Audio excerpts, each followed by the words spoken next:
ce début d'année 2020, le monde est frappé d'une nouvelle pandémie. Coronavirus. Des pays entiers baissent leur stores. Le bilan des victimes est chaque jour plus important. Et très vite, on cherche un responsable. It comes from China. Certains accusent la Chine. Certains accusent les chauves-souris, les pangolins, les fans de foot, les Italiens, Emmanuel Macron, les dromadaires. Bref, difficile de savoir comment on en est arrivé là. Enfin, si, certains savent un peu. There's enough responsibility to go around. David Quammen, il est journaliste scientifique. Et il a écrit ce livre, publié en 2013. Après avoir rencontré de nombreux chercheurs, il y annonce le risque d'une prochaine épidémie mondiale. Expert in this kind of disease were telling me it'll be caused by a virus that comes out of an animal, a wild animal probably. And it's not just Chinese people with an appetite for wild animal. Enough responsibility to go around. Ce qu'on va voir, c'est que le coronavirus, c'est le résultat de nos modes de vie à tous.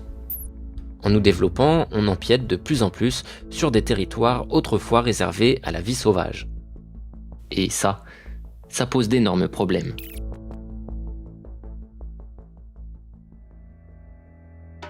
Une maladie infectieuse qui se transmet d'un animal vers l'humain, ça a un nom. Ça s'appelle une zoonose. Et au XXe siècle, on en a vu apparaître de plus en plus. C'est ce qu'a montré en 2008 une étude publiée dans la revue Nature. On remarque un pic dans les années 80 qui correspond à la découverte de nouveaux agents infectieux. Et par exemple, le VIH, un virus responsable du sida transmis au départ par un singe. Mais plus récemment, vous avez aussi forcément entendu parler de la grippe aviaire ou d'Ebola. Et là encore, en 2017, une autre étude réaffirmait que Presque toutes les pandémies récentes sont issues des animaux, sauvages pour la plupart. Alors, comment expliquer ces pandémies à répétition ? Pour comprendre, j'ai interrogé Serge Morand. Il est chercheur au CNRS et a beaucoup écrit sur le sujet. Ouais, je vous entends, mais c'est vrai qu'il y a un petit décalage. Ah oui. Par contre, Serge, il est basé en Thaïlande. Bref, on a dû continuer la conversation sans images. Ce qu'il m'explique d'abord, c'est que les zoonoses, elles sont absolument pas nouvelles. Elles ont un point de départ. La domestication animale. Il existe une corrélation. Plus on domestique d'animaux, et plus on le fait pendant longtemps, plus le nombre de nos maladies infectieuses augmente. Prenons la vache nous a donné énormément de virus. La variole, la rougeole, les oreillons. Bon, mais là, on parle de choses qui ont des milliers d'années. Alors, qu'est-ce qui a changé ? Eh bien, ce qui est nouveau, c'est que les maladies qui apparaissent aujourd'hui, elles nous viennent surtout d'animaux comme les chauves-souris. Comment ça se fait ? En gros, ce qui se passe, c'est que c'est l'homme qui va de plus en plus au contact de ce type d'espèces sauvages avec lesquelles on n'est pas censé vivre. C'est surtout le cas dans les tropiques, là où la biodiversité est la plus riche. On y trouve de plus en plus d'humains qui empiètent de plus en plus sur la forêt. L'indicateur qui permet de montrer ça, c'est la superficie forestière par habitant. Eh bien, dans les tropiques, celle-ci a quasiment été divisée par 2, en à peine 25 ans. Le problème, c'est que plus on compresse les habitats des animaux sauvages, plus on accroît le risque de maladie. Et ça, pour au moins 2 raisons. D'abord, parce que la densité des populations animales augmente. C'est comme si on les serrait les uns contre les autres, y compris nous, ce qui facilite les transmissions de pathogènes. Ensuite, parce que les animaux qui s'habituent le mieux à la présence de l'homme, voire profitent de la situation, ce ne sont pas forcément les bons. Ce sont des espèces généralistes. Ils s'habituent à tout, un rat, ça mange de tout.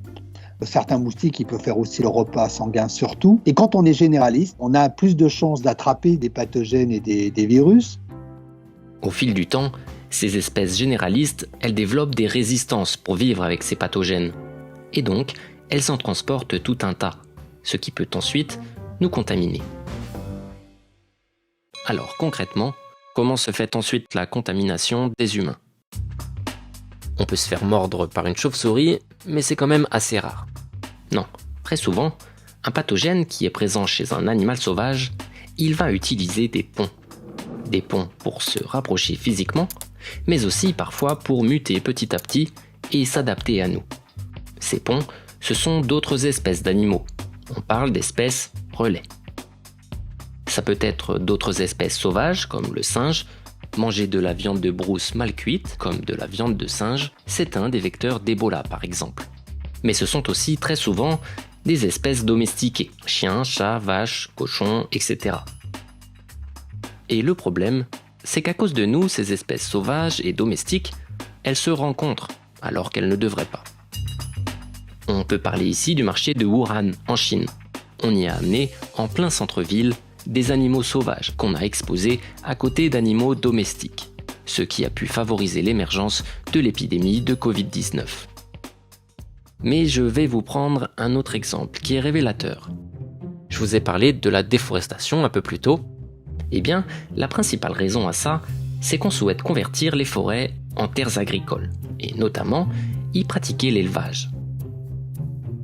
C'est ce qui s'est passé ici, en Malaisie, à la fin des années 90. En gros, on coupe une partie de la forêt et on y installe à la place de grandes fermes à cochons. Sauf que dans cette région, on trouve une chauve-souris qui est porteuse d'un virus appelé Nipah. Cette chauve-souris, elle se nourrit de fruits. Et les cochons qu'on a amenés sur place se mettent eux aussi à manger des restes de fruits tombés par terre, mais dans lesquels on trouve encore de la salive ou des excréments de chauve-souris. Les porcs sont contaminés et ils infectent à leur tour les éleveurs. On dénombre rapidement plus d'une centaine de morts. Et il faut abattre en urgence 1 million de cochons pour stopper la propagation de la maladie. Le relais, c'est donc le cochon qui a permis au virus d'atteindre des humains.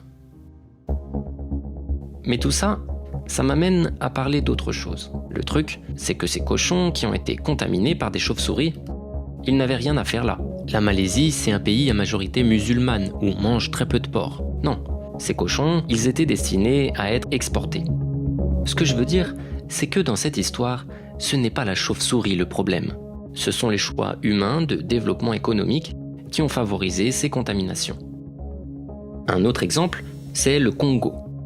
Certains sont en train de défricher et creuser dans les forêts à la recherche de coltan, un minerai qui sert à fabriquer des appareils électroniques. The miners, what are they eating? Well, they're eating mostly bushmeat, probably. So, by purchasing a cell phone, you are part of the global demand that brings coltan out of those forests and gives us jeopardy for new viruses to spill over from wild animals, including bats. Ça, c'est juste pour le déclenchement des épidémies. Mais la responsabilité humaine, elle va encore plus loin pour ce qui est de leur propagation.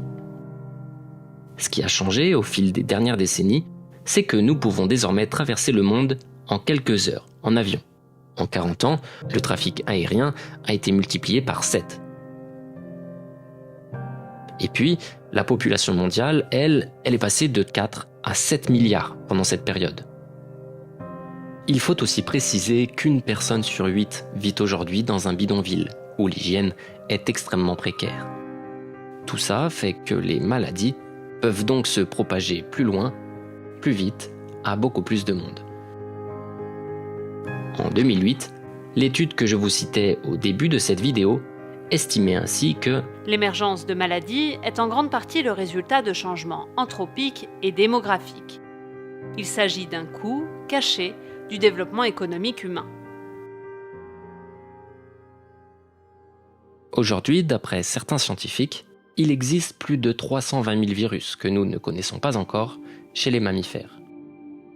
Il est très probable que leur contact nous exposera à de nouvelles pandémies, aux conséquences difficiles à prévoir, mais qui pourraient bien être catastrophiques. SARS coronavirus that spilled over in 2002 had a case fatality rate of about 10%. So, if we had a virus that spreads as quickly as this coronavirus does, but had a case fatality rate as high as SARS did, the global pandemic could be much worse even than what we're facing now. Pour tenter d'éviter un tel scénario, il y a énormément de pistes à envisager. Commencer par de la pédagogie, notamment dans les zones à risque, pour sensibiliser à ces questions. Mais il est aussi nécessaire de changer nos comportements à tous. Aller vers davantage de sobriété dans nos achats, nos déplacements. Il faut repenser nos méthodes de production en matière d'agriculture notamment, et puis privilégier des échanges locaux. Voilà, ce qu'on peut espérer, c'est que cette crise, très douloureuse, soit aussi l'occasion de nous pousser à tous ces changements.